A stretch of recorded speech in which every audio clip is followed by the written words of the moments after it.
Hello and welcome back. In this episode of Great Big History Podcast 102, we do China up to 1800. Welcome to episode 2, I should say, of 10 questions. China up to 1800. So how did the Mongols treat China? And the answer is with terrorism. Terrorism. By the end of the Yuan dynasty, 30 million Chinese were dead. The censuses that were taken, it shows a huge decline in Chinese population. That's not just murder, though murder was a major component of it. It's also famine. It's also the Black Death that is going to kill lots of people, especially in the urban cities. But the cities were smashed. People were carted off to Mongolia. China becomes this one part in this larger Mongolian empire. So for the first time in Chinese history, it's not running itself. It's not the Middle Kingdom. It's someone's province. Kublai Khan creates the Yuan dynasty. He imports Persian Muslim officials to help run the government and tax the Chinese. Now, if you're watching the video, Persian is in quotes because that is basically the catch-all term for all Muslims from the West for the Mongols. It could include non-Persian speakers, but it was the term used. And so they're brought in as government officials. So it means that China was not run by a Chinese emperor and was not run by Chinese officials. Exports of Chinese goods on the Silk Road were enforced to make the Mongols money, not Chinese money. So the Yuan dynasty is actually going to try to reestablish Silk Road trade. This is where Marco Polo comes in. But the whole point was to make money for the Mongols, not for the China. China is a colony of this Mongolian empire.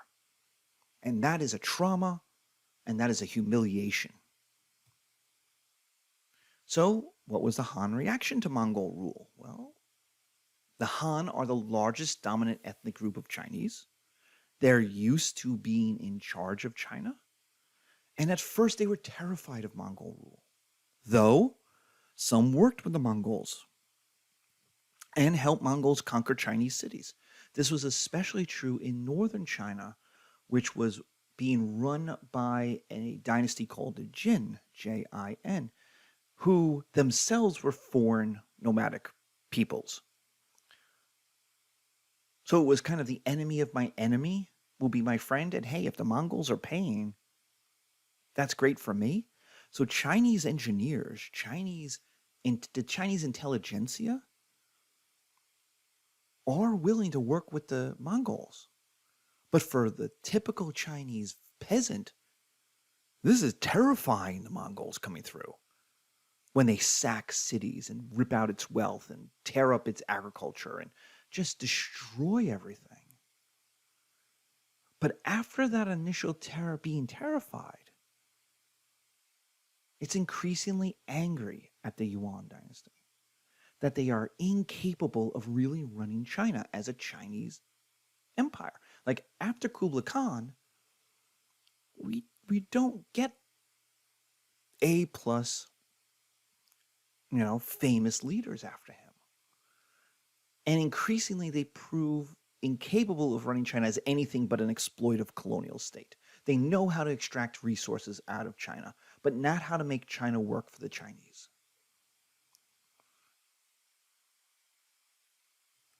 And so that leads to the rebellion in the south, which is very, very unusual in Chinese history, led by Hung Wu. So what is his goal? What is Hung Wu's goal? Hung Wu wants to make China Chinese again.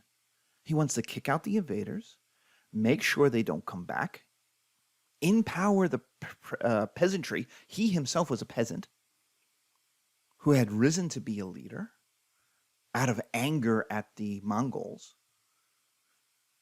He wants to recreate a kind of Confucian Buddhist state where the Han people thrive. Maybe a return to Chinese elites. Maybe return the Chinese elites to Mandarin status. Maybe get rid of all those Muslims. who are like the tax collectors and the bureaucrats and the government officials that are making sure China runs. Like they're making it run for the Mongols. Why should we keep them? Well, there's a problem. The problem is that for the last 100 years, um, Genghis Khan shows up in the 1220s. Hongwu is in the 1320s, I think, or 1350s. So for 100 years, Muslims have the experience of running China. Like there aren't the Mandarin officials that can just step in. They don't exist. They weren't promoted. They weren't highlighted. They don't have the experience. So even if you wanted to put Chinese elites into the government, you really can't without risking China just collapsing, Chinese government collapsing and falling apart, which is not what Hongwu wants as a wannabe emperor, as a soon-to-be emperor, as a revolutionary. So that will not make China China again, Chinese again, if the government fails. So how does Ming China deal with the Mongols? Well, they have that revolt led by Hongwu, and the goal is to kick them out. And then the early emperors, the most important of which is the Yongle emperor, wages a series of wars to push them out of Chinese territory into northwestern territories, to push them as far away from China as possible. The goal is, and this is again the Yongle emperor, to tell the world that the Ming are in charge, to tell the non-Mongol run world that the Ming are in charge, that the Yuan are losers, and to don't listen to Mongols tell you that they are running China. China is being run by the Chinese again. The problem is everything from Western China all across Central Asia into Russia and the Ukraine, into Poland, down into the Middle East is all run by Mongols, who are not going to look too happily on a revolution against them. And so the only real way to tell the world that the Mongols are losers is you have to go by sea. You have to go to places the Mongols haven't conquered, which are mostly ports, which are places touching the sea, which are coastal regions on the Indian Ocean. So that's Zhongho, spelled in English Zhenghe, Zhongho. Zhongho is a 7-foot tall Persian Mongol Muslim. Nick, he had his ho-ho cut off. All the Persian kind of government officials are mostly eunuchs. That's to make them loyal to the emperor because they can't have children and thus have their own families and thus create a power base separate from the emperor. But it also means they can never be Chinese. They're seen as deformed. They're foreigners. They're icky, and so they can never become part of Chinese society. And which benefits if you're the Mongols.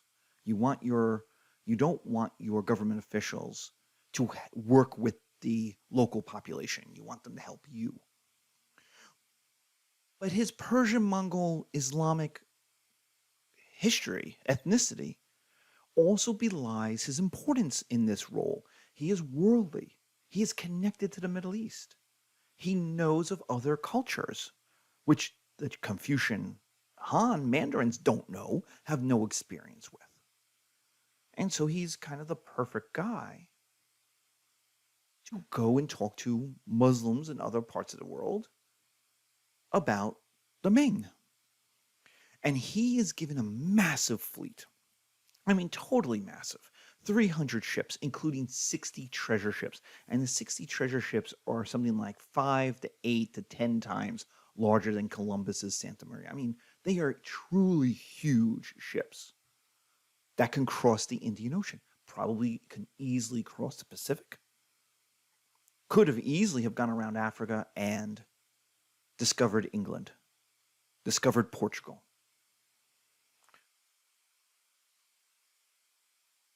They also had 30,000 sailors in this fleet and scientists. So what's going out is an attempt to know the world, to learn, to discover. It is not primarily about making money. It's diplomatic. It's scientific. And this is the success of the Muslim faction at court.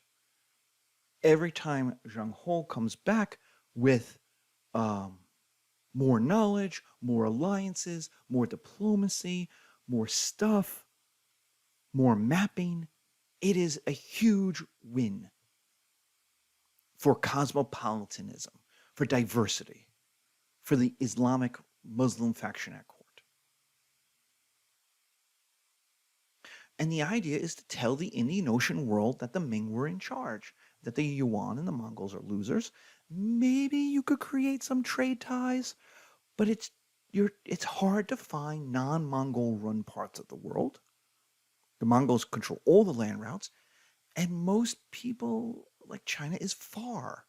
East Africa can trade with India easily, but they want to go to China. You got to go around India, around Indonesia, up the coast of Southeast Asia to China. So it's just easier to do osmosis the way the Silk Road works. You go one part of that journey and then go home. One part of the journey and then go home.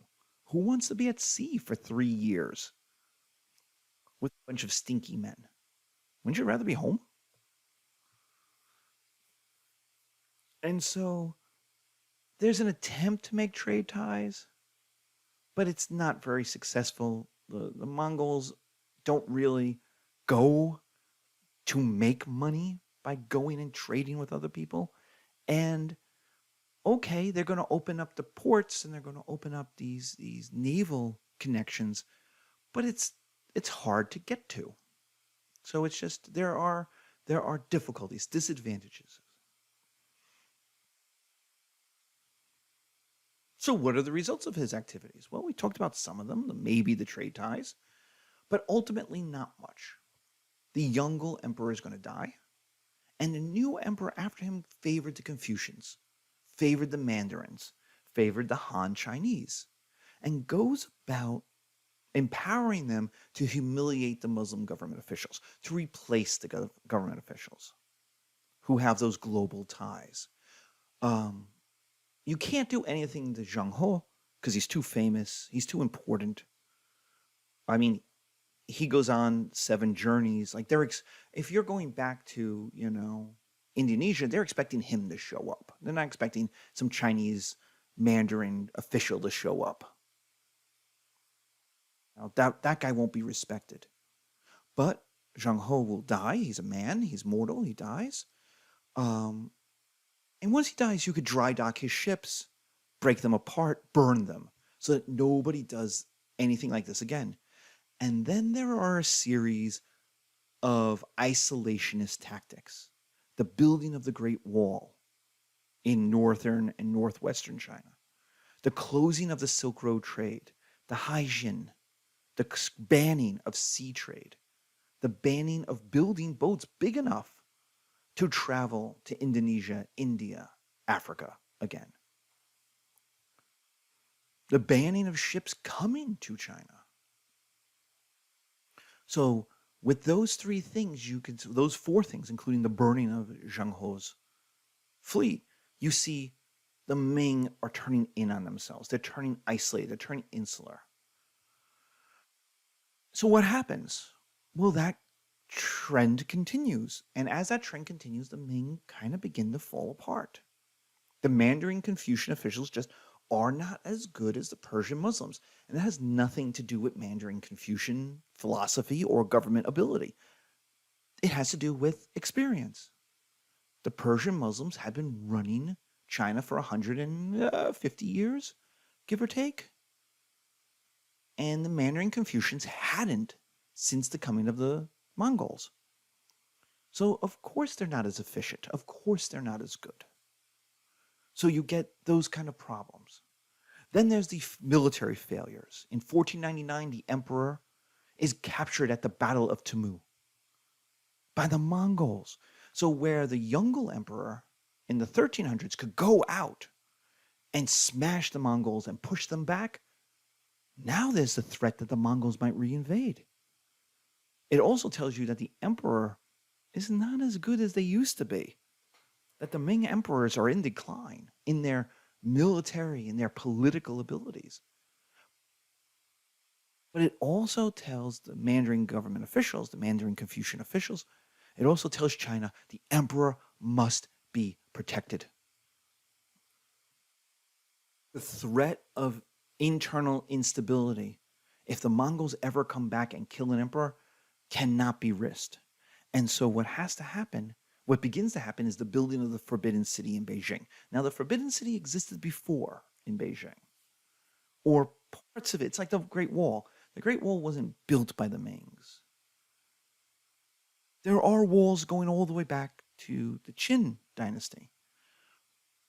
But what the Ming do is solidify it, is they make it into what is the modern version of it.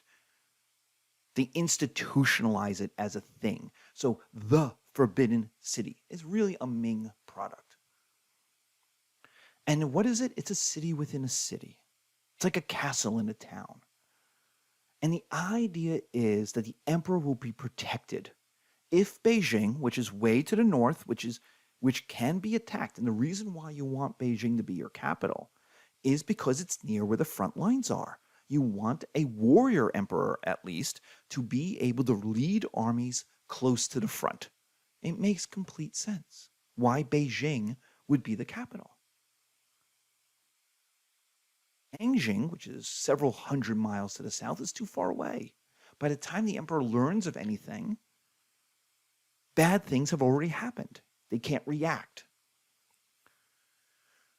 And so, how do you protect an emperor after 1499? Well, you build a piece of Beijing into a fortified fortress that even if the Mongols come back, and even if the Mongols break into the city of Beijing, the emperor still has a safe house. The emperor still has a safe room, a safe castle that the emperor can hide in while the armies of the south from Nanjing and Canton, Sichuan, and Shanghai from the south all come north. See, they have to be organized, they have to be armed, they're far away, they have to walk north, they have to get there. And so, what is the emperor going to do while he's waiting for a rescue? Well, you have to protect him so that the emperor can't be captured. So that's why the Forbidden City is built as this fortress. It keeps the Mongols out in order for the emperor to be saved in case of a disaster. But what it also does is, what if the Mongols don't come back? What if the Mongols don't lay siege to Beijing? Then it becomes a prison. It's like Jasmine in Aladdin. It's a place you can't get out of, and it isolates you from the people around you. Thus, Jasmine in Aladdin. She sneaks out in the early part of the movie to connect with the people, to see the lives of the people. That's very Buddhist, actually. That's what Buddha does.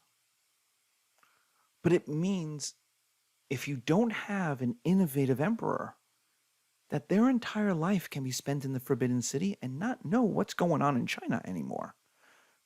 They would only be told by their officials, the Mandarin Confucian officials, who have no desire to upset the emperor, to tell the emperor bad news. And so the emperor is no longer connected to the needs of the people. And what does that lead to? Peasant revolts. It leads, as the Ming China begins to economically fall apart, the spending on the Great Wall, the spending on these armies, the spending on this protection, but no extra money from trade. Remember, they're shutting down the trade routes. That equals problems. The only way you could raise more money is higher taxes, which works as far as it goes as long as the peasants are making more money. France of Louis XIV is going to do the same thing. As long as the peasants are making more money, you can do this. The problem is what happens when you have a famine? What happens when you have floods on the main rivers? What happens when nature you hurts the peasants? Then there's no money. In fact, now you have to find money to help the peasants. And like Louis XVI, what if there's no money to help the peasants? That's how you get a French Revolution. That's how you get a revolution against the Ming. If the emperor isn't going to help the people, overthrow the emperor. So what about the Qing? Qing legitimacy and the Qinglong emperor. Well, the Ming are going to be replaced by the Qing, the Manchus. Now, who are the Manchus? The Manchus are northern, quote, barbarians who are beyond the Great Wall. Now, the Great Wall creates this border where China says, beyond that, I don't care what's going on. It's not mine. China is to the south of the Great Wall. Barbarians are to the north. Okay. But that means anything can happen north of that wall, and China will not, the Ming will not intervene. And so what the Manchus started to do is conquer all the other, quote, barbarians on the other side of the wall. The Turks, the Turkish-speaking peoples, the Mongols, the Uyghurs. And in fact, what happened is the Manchus create this massive empire that stretches from the Sea of Japan, the Eastern Sea, all the way to Central Asia, all the way to India, all the way to the Muslims. And it just kind of hugs the edge of China, Ming China. So the Ming created the exact enemy they tried to avoid. Remember, the Ming are worried about the Mongols coming back. They're so worried about the Mongols coming back, they helped create the Manchu Empire, which is stronger than the Mongols at the time. It's not stronger than the Mongols in the 1200s, but in 1600, it's stronger than the Mongols. Okay, well, the Great Wall might protect us for a while, and we can deal with this. You know, maybe the Manchu Empire will break up, right? One of the kings will die, his brothers will fight it out, the various diverse tribes will break away. It could happen. It's happened before. All we need is nothing bad to happen. And that's when peasant revolts start against the Ming. A series of natural disasters, bad crops, famines, create a peasant revolt against the Ming, who invite the Manchus over the wall, through the wall. Remember, the wall has gates in it, right? Because you need trade. You need a way to go through. You know, there's always going to be trade. There's always going to be stuff you need to get on the other side of the wall. So there's always gates. So the peasants opened up the gates and let the Manchus through. And in 1644, the Manchus win a series of military victories versus the Ming, and they're using guns, early guns in this case. Having defeated the Ming, who run away to an island off the coast of China called Formosa, which today we call Taiwan, the Ming set up a kind of a government in exile. The Manchus then overthrow the Han peasants. See, the Han peasants turn to the Manchus and go, "Thank you so much for helping us win. Now you could go home." And the Manchus go, "We're not going home. We're staying. China is awesome, and you guys are weak. So we're going to run you." And what they did is create probably the largest China that's existed. They create huge China, which is going to cover Tibet, the Himalayas, all the way out to Central, almost to the border of Persia. I mean, it is far to the west. And it goes well to the north, right up to the forests that are of Siberia that will be claimed by Russia and around the same time. So ironically, they accomplished the goals of the Ming. They used Confucianism. They left the Mandarin Han Confucians in charge. You don't have the Persians to bring in. They have Muslims, but the Muslims are the warriors for the most part. Like, the Manchus are barbarians from the north. They don't know how to run China. So let the Chinese run China. So they're avoiding the Mongolian mistakes. They eliminated the Mongols. That's nice for China, right? They're not murdering or terrorizing China. They're using Confucianism. Hey, if you're China, this is not a bad thing necessarily.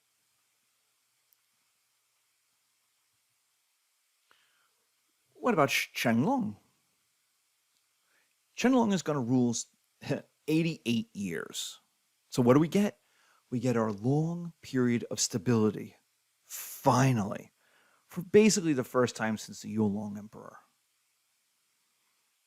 We get a long period of stability. We get no foreign wars. The Manchus have defeated everybody.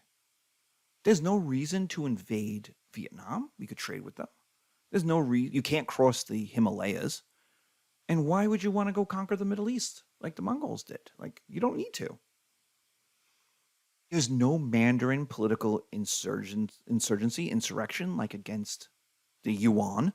The Manchus are perfectly willing to hire them. And there's no Han peasant revolts. Qinglong is going to bribe them with low taxes. Because now that China is huge, you can bring in all this extra money from all these other peoples. And what Qinglong does is invest huge investments, not in war, not in a Great Wall. They don't need a Great Wall. The empire goes far north of the Great Wall. It includes all the people north of the Great Wall. The Great Wall doesn't matter. It didn't work. So now what Qinglong is going to do is invest in art, in knowledge, in literature. He's going to create an archival encyclopedia, which is basically all the knowledge of the world. It goes something like 10,000 volumes. It's like the world's Wikipedia. And also a great library. He's also going to collect as much of Chinese literature, East Asian literature, as he can. Qinglong is also going to emphasize strong external trade, spices, silk, tea, and luxury items like porcelain, especially to the Europeans that are showing up in the south, the Portuguese, then the Dutch.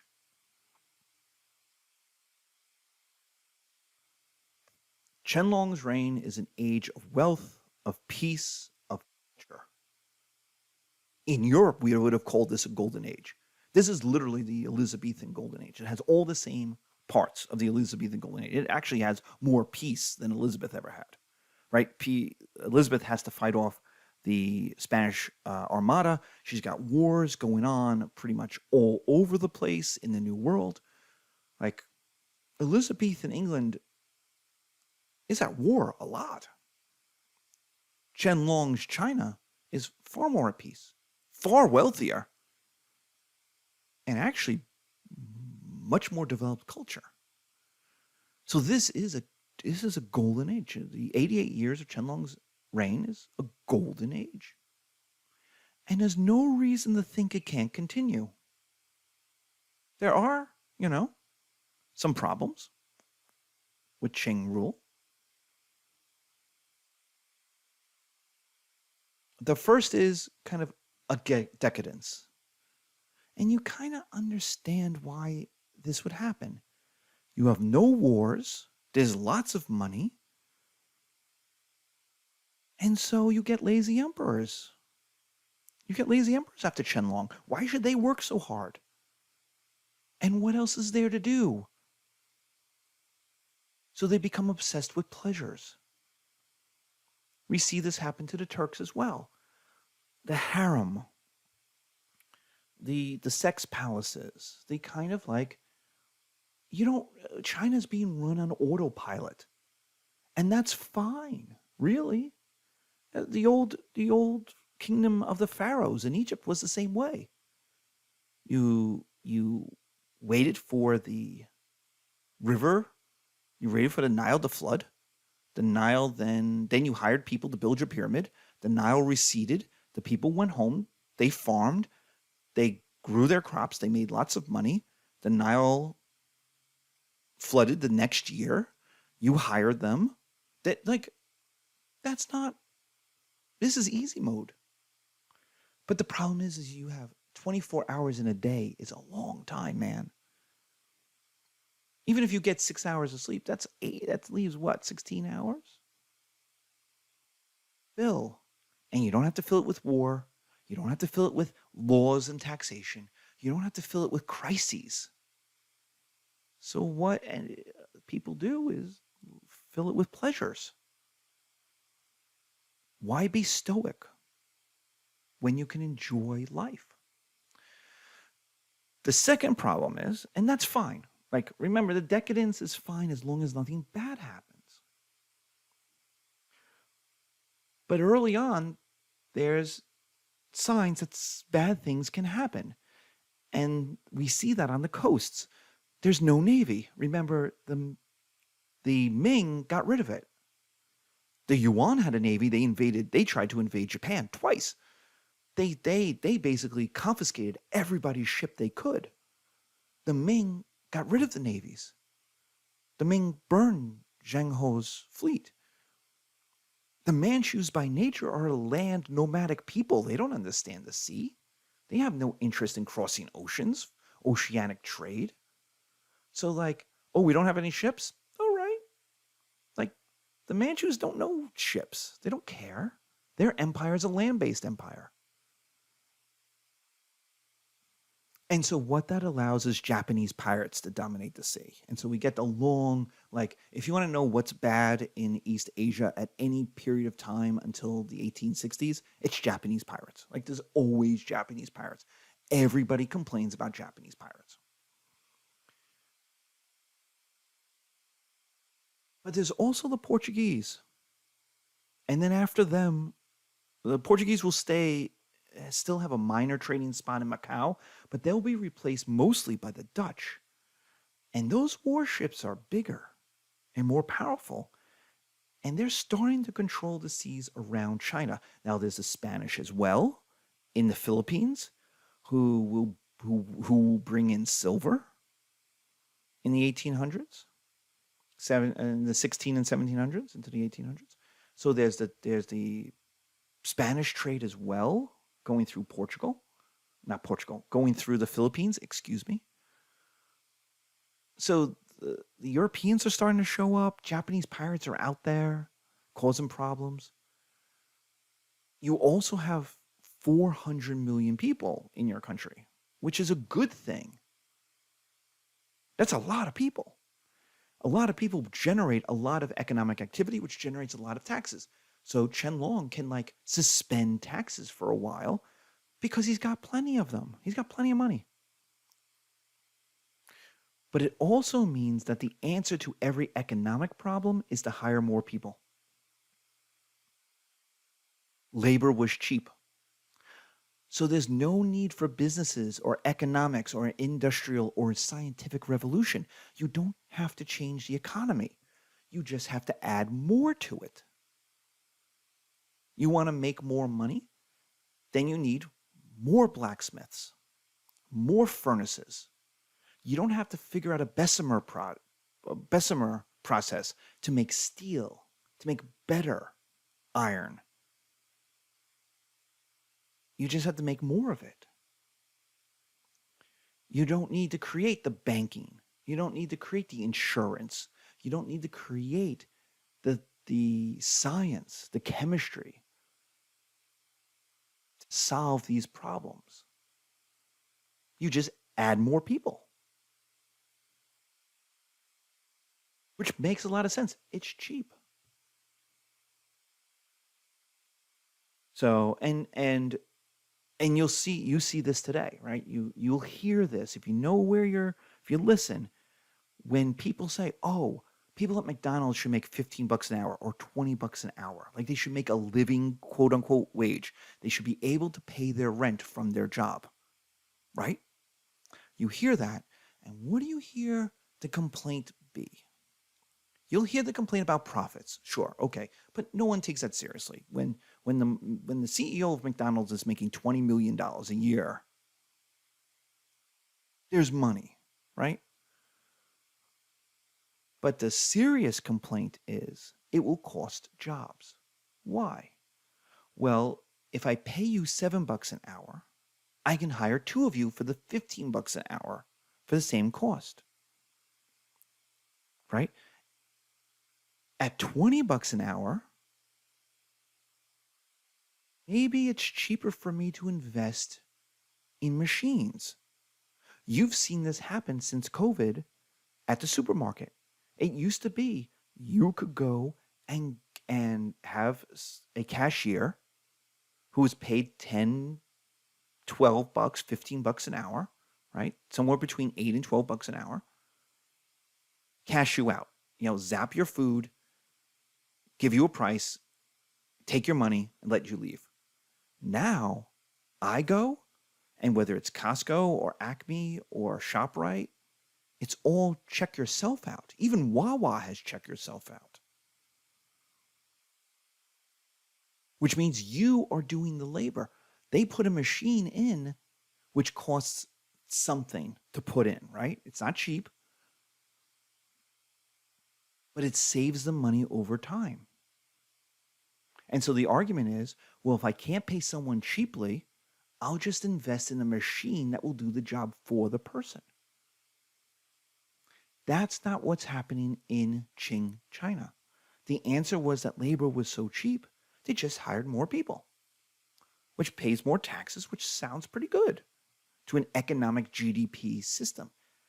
That's fine as long as nobody else is doing a business, economic, industrial, or scientific revolution. And it turns out that by 1800, all of those things are happening in Europe.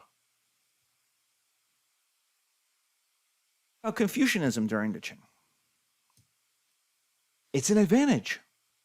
It's a huge advantage. The Manchus' use of Confucianism was a huge advantage. It allowed a foreign conqueror to destroy the old Han dynasty, gain legitimacy, and rule China for 300 years. Remember, the Ming were China for the Chinese. The Manchus are not Chinese. The Manchus are foreigners to the north.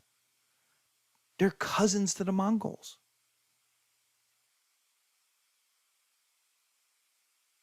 But they're going to rule China completely differently. It also was a way to assimilate the Manchus into Chinese imperial system, all without any of the revolt, violence, terror, backlash of the Mongolian rule. The Manchus become Chinese, or at least the elites do. They're going to take on all of the aspects of a Chinese emperor. But since they're ruling in a traditional Chinese way, people are cool with that. But it's also a disadvantage. Why? Because Confucianism, by its nature, is a conservative system, which doesn't allow for innovation at a local level. The whole idea, if you took my 101, you know this, it was born in the trauma of war.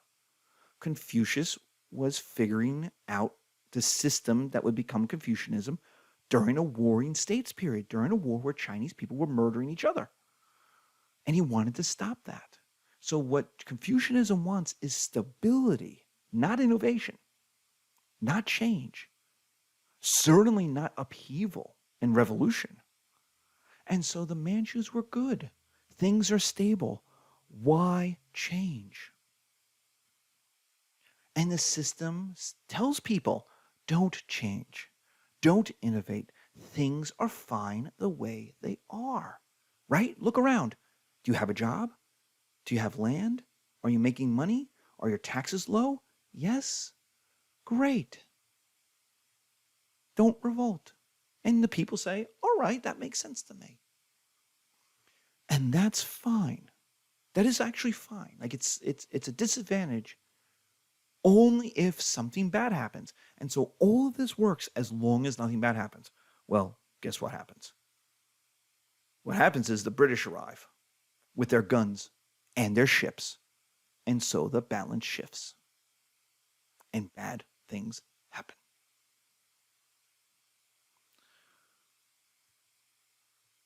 Thank you. Take care.